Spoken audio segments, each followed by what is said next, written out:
Sukkur bureau chief ملت news سید ضیاء اور رحمان۔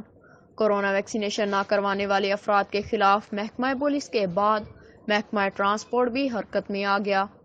District officer کی قیادت میں پنجاب سے کراچی جانے والی گاڑیوں کی چیکنگ، 10 سے زائد گاڑیوں کا چالان، سندھ حکومت کے احکامات پر سختی سے عمل درآمد کرایا جائے گا، خلاف ورزی کرنے والی گاڑیاں بند، چالان کیے جائیں گے۔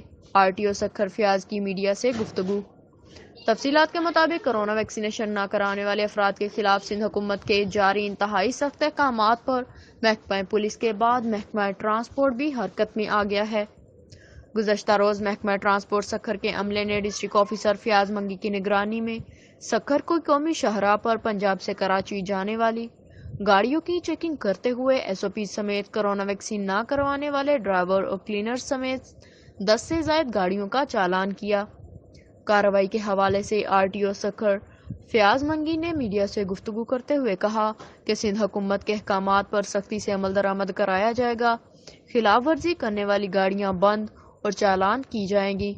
انہوں نے بتایا کہ محکمہ ٹرانسپورٹ سکھر کی جانب سے گاڑیوں کو چیکنگ سمیت بغیر ویکسین مسافر، ڈرائیورز اور کلینرز کے خلاف کارروائی جاری رہے گی۔ SOPs پر مکمل عمل درآمد کرانے سمیت خلاف ورزی کی کسی کو اجازت نہیں دی جائے گی۔ کیمرہ مین ٹیم کے ساتھ محمد اشفاق کھوسو۔